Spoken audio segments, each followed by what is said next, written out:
Cinema film star അനുശ്രീയുടെ ഫാദറിനെ ആറായിരുന്നു. വാഹനം മോഷ്ടിച്ചു കഴിഞ്ഞാൽ തന്നെ അതിൻ്റെ നമ്പർ മാറ്റി, അതായത് നമ്മുടെ ക്യാമറകളിൽ നമ്പർ ഡിറ്റക്റ്റിംഗ് ക്യാമറകൾ കവർ ചെയ്യാൻ വേണ്ടി ആ നമ്പർ മാറ്റുക എന്നുള്ളതാണ് ഫസ്റ്റ് സ്റ്റെപ്പ്. അപ്പോൾ അതുകൊണ്ട് ഒരുപാട് ആഡംബരക്കാറുകൾ മോഷ്ടിച്ച് വിലസ് നടന്നതാണ് പ്രബിൻ. സിനിമാ താരം അനുശ്രീയുടെ കാറ് മോഷ്ടിക്കാൻ തോന്നിയ സമയത്തെക്കുറിച്ച് ശപിക്കുകയായിരിക്കും ഇപ്പോൾ പ്രബിൻ. ആഡംബരക്കാറുകൾ മാത്രം മോഷ്ടിച്ച് ശീലമുള്ള പ്രബിന് ഒരു കാറ് കണ്ടപ്പോൾ അത് കടത്തുക എന്ന് മാത്രമാണ് തോന്നിയത്. അത് സിനിമാ താരം അനുശ്രീയുടേതാണെന്നൊക്കെ അറിഞ്ഞത് കൊട്ടാരക്കര CI ജയകൃഷ്ണൻ്റെ നേതൃത്വത്തിൽ പൊക്കിയപ്പോൾ മാത്രമാണ്. എല്ലാം മോഷ്ടിച്ച് മാത്രം ശീലമുള്ളതുകൊണ്ട് മോഷ്ടിക്കുന്ന കാറിന് ഡീസൽ അടിക്കുന്നതും മോഷ്ടിച്ച് തന്നെയാണ്. പെട്രോൾ പമ്പിൽ കയറിയാൽ CCTVയിൽ പെടുമെന്നുള്ളത് കൊണ്ട് റോഡരികിൽ പാർക്ക് ചെയ്തിരിക്കുന്ന വാഹനം കണ്ടാൽ അപ്പോൾ അതിൽ നിന്നും ഡീസൽ കവർന്ന് മോഷ്ടിച്ചു കൊണ്ടുപോകുന്ന കാറിൽ നിറയ്ക്കും. ഇങ്ങനെ മോഷ്ടിച്ച് വിരായിച്ച് നടക്കുന്നതിനിടയിലാണ് കൊട്ടാരക്കര പോലീസ് വിരിച്ച വലയിൽ പ്രബിൻ പെട്ടുപോയത്. അതിന് കാരണമായത് ചലച്ചിത്ര താരം അനുശ്രീയുടെ മഹീന്ദ്ര XUVയും. ഇപ്പോൾ പ്രബിൻ വിചാരിക്കുന്നുണ്ടാവും ആ സിനിമാ താരത്തിൻ്റെ കാർ മോഷ്ടിക്കാൻ തോന്നിയ ഗതികെട്ട നിമിഷത്തെക്കുറിച്ച്. കഴിഞ്ഞ ശനിയാഴ്ചയാണ് MC റോഡിൽ ഇഞ്ചക്കാട്ടുള്ള പേ ആൻഡ് പാർക്ക് സ്ഥാപനത്തിൽ സൂക്ഷിച്ചിരുന്ന അനുശ്രീയുടെ കാർ മോഷണം പോകുന്നത്. ഇവർ നേരിട്ട് സ്റ്റേഷനിലെത്തി പരാതി നൽകിയതോടെ പോലീസ് ആകപ്പെട്ടു. പിന്നെ പ്രതിയെ പിടിക്കുക എന്നത് വലിയ ബാധ്യതയായി മാറി. എന്നാൽ കാർ മോഷ്ടിക്കുന്ന സ്ഥാപനത്തിൽ നിന്നും വാഹനം മാത്രമല്ല പ്രബിൻ മോഷ്ടിക്കുന്നത്, അവിടുത്തെ CCTV ദൃശ്യം ചിത്രീകരിക്കുന്ന ഹാർഡ് ഡിസ്കുകൾ കവർന്നെടുക്കുകയും പിന്നീടത് ഏതെങ്കിലും കുളത്തിലോ ചതുപ്പിലോ എറിഞ്ഞ് തെളിവുകളും നശിപ്പിക്കും. ഇവിടെയും അതുതന്നെ സംഭവിച്ചു. എന്നാൽ പോലീസ് വിട്ടുകൊടുക്കാൻ തയ്യാറല്ലായിരുന്നു. വഴിനീളെയുള്ള CCTVകൾ മുഴുവൻ ശേഖരിച്ചു.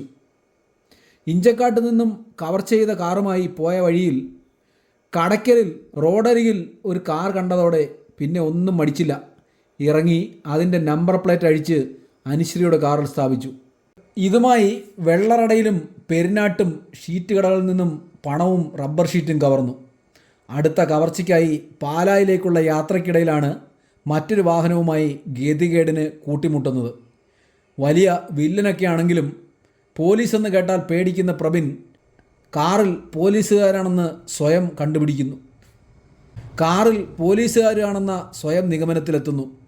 പിന്നെ ഒന്നും നോക്കിയില്ല. സമീപത്തെ ഒരു പുരയിടത്തിൽ കാർ ഒതുക്കിയ ശേഷം KSRTC ബസ്സിൽ കയറി തിരുവനന്തപുരത്തേക്ക് മുങ്ങിക്കളഞ്ഞു.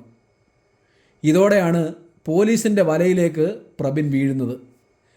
മാറ്റിയിട്ടിരിക്കുന്ന കാർ സുരക്ഷിതമായി എടുത്ത് അടുത്ത കുശാൽ കൊള്ള നടത്താമെന്ന സ്വപ്നവുമായി നടക്കുമ്പോഴാണ് കൊട്ടാരക്കര പോലീസ് വളരെ തന്ത്രപൂർവ്വം പ്രബിനെ പൊക്കുന്നത്. ഏത് കള്ളനും ഒരല്പം വീക്ക്നെസ് ഉണ്ടാകും. ആ വീക്ക്നെസ്സൊക്കെ പ്രബിനും ഉണ്ടായിരുന്നു. പേ ആൻഡ് പാർക്കിൽ നിന്നോ സർവീസ് സ്റ്റേഷനിൽ നിന്നോ മാത്രമേ മോഷണം നടത്തൂ. അല്ലാതെ ഈ ഇടുങ്ങിയ സ്ഥലത്തിനോടൊന്നും പുള്ളിക്ക് താല്പര്യമില്ല. 2023 കല്ലമ്പലം പോലീസ് പ്രബിനെ പൊക്കി ജയിലിലടച്ചിരുന്നതാണ് ഇനോവ മോഷ്ടിച്ചതിന്. ജൂലൈയിൽ പുറത്തിറങ്ങിയാണ് വീണ്ടും കാറുകൾ തേടിയുള്ള യാത്ര തുടങ്ങിയത്. അങ്ങനെ പാലക്കാട്, ഷൊർണൂർ, കുഴൽമന്ദം പല സ്ഥലങ്ങളിൽ നിന്നും കാറും പിക്കപ്പുകളുമൊക്കെ പുഷ്പം പോലെ പ്രബിൻ കടത്തി അടിച്ചുപൊളിച്ച് നടന്നതാണ്. അങ്ങനെ ഇരിക്കുമ്പോഴാണ് അനുശ്രീയും കൊട്ടാരക്കര CI ജയകൃഷ്ണനും പുള്ളിയുടെ കണ്ണിലെ കരടായി മാറിയത്. ഇനി ഒരു ജയിൽവാസക്കാലമാണ്. അത് കഴിഞ്ഞിറങ്ങുമ്പോൾ ബസ് പോലുള്ള വലിയ വാഹനങ്ങൾ നോക്കുമായിരിക്കും. ഒരു പ്രമോഷനൊക്കെ വേണ്ടേ? എന്തായാലും പുഷ്പം പോലെ നടന്ന പ്രബിനെ പൊക്കിയ കൊട്ടാരക്കര പോലീസാണ് സൂപ്പർ. ഇവിടുത്തെ പോലീസിനോടാ മോനെ പ്രബിൻ്റെ കളി.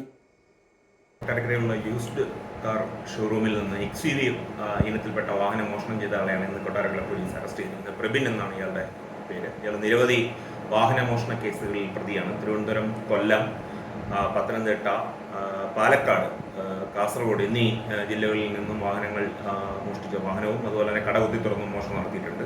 നിരവധി കേസുകളിൽ പ്രതിയാണ്. അങ്ങനെ 8 കേസുകളോളം ഇപ്പം ഈ അറസ്റ്റിന് ശേഷം 3 മാസമായിട്ട് ജയിൽ റിലീസ്ഡാണ്. ആ 3 മാസത്തിനുള്ളിൽ 8ഓളം കേസുകൾ ചെയ്തിട്ടുള്ളതായിട്ടാണ് ഇപ്പോൾ കൺഫസ് ചെയ്തിരിക്കുന്നത്.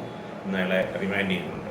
ഇയാൾ ഒരു ഇൻഫർമേഷൻ നമ്മുടെ സ്ക്വാഡ് പോലീസ് ഉദ്യോഗസ്ഥർ ഇദ്ദേഹത്തിൻ്റെ പിന്നിലുണ്ടായിരുന്നു. അവരിൽ നിന്ന് കിട്ടിയ ഇൻഫർമേഷൻ്റെ ബേസിൽ ഇവിടുന്നുള്ള ഒരു ടീം പുള്ളിയെ ചേസ് ചെയ്ത് പിടിക്കുകയായിരുന്നു. വാഹനം റിക്കവർ ചെയ്തിട്ടുണ്ട്. ലഹരി ഉപയോഗിക്കുന്നതായിട്ടുള്ള ഇതിനറിയില്ല, പക്ഷേ വളരെ ഇന്റലിജന്റ് ആയിട്ട് മോഷണം നടത്തുന്ന ഒരു പ്രതിയാണ് ഇയാള്. ഇയാൾ ഒറ്റയ്ക്കാണ് പല സ്ഥലങ്ങളിലും കയറാറുള്ളത്. ടെക്നിക്കലി വളരെ സൗണ്ട് നോളജ് ഉള്ള ആളാണ്. അതുതന്നെ നമ്പർ ഡിറ്റക്റ്റിംഗ് ക്യാമറകളിൽ നമുക്ക് കിട്ടാറില്ല. അയാളെ പിടികൂടിയത് ഞങ്ങൾ ഇയാളെ ബൈക്കിൽ വരുമ്പോഴാണ് പിടികൂടിയത്. അതിനുശേഷം പിന്നീട് കാർ ഇയാൾ ഒരു സ്ഥലത്ത് ഒളിച്ചിട്ടിരിക്കുകയായിരുന്നു. അവിടെ നിന്ന് റിക്കവർ നടത്തിയതാണ്. കേസ് ഇഞ്ചക്കാടുള്ള ഒരു യൂസ്ഡ് കാർ ഷോറൂമിൽ നടത്തിയിട്ടിരുന്ന വാഹനമായിരുന്നു. അവർ അപ്രതീക്ഷിതമായി കീ ഇൻസൈഡ് തന്നെ ഉണ്ടായിരുന്നു. അയാൾ അവിടെ എത്തി ആ കാർ അവിടെ നിന്ന് മോഷ്ടിച്ചുകൊണ്ട് പോവുകയാണ്. ഞങ്ങൾ ഒരു 1 വീക്കിനുള്ളിൽ തന്നെ ഡിറ്റക്ട് ചെയ്യാൻ പറ്റി. അത് ഓൾറെഡി പാലക്കാട് ഇതേ മോഡസ് ഓപ്പറാൻഡി ഉള്ള മോഷണം നടന്നിരുന്നു. ആ ടീം ഓൾറെഡി പാലക്കാട് ടീം അതിന് പിന്നിലുണ്ടായിരുന്നു. ഒരു ജോയിന്റ് എഫേർട്ട് പോലീസ് ഉദ്യോഗസ്ഥരുടെ ഒരു ഇൻഫർമേഷൻ നമുക്ക് കിട്ടി. ഇയാൾ ഇത്തരത്തിലുള്ള മോഡസ് ഉള്ള ആളാണ്. അപ്പോൾ അതിൽ നിന്ന് ഡെവലപ്പ് ചെയ്തിട്ടുള്ള ഇൻഫർമേഷനിൽ നിന്നാണ് ഇയാളെ പിടികൂടുന്നത്.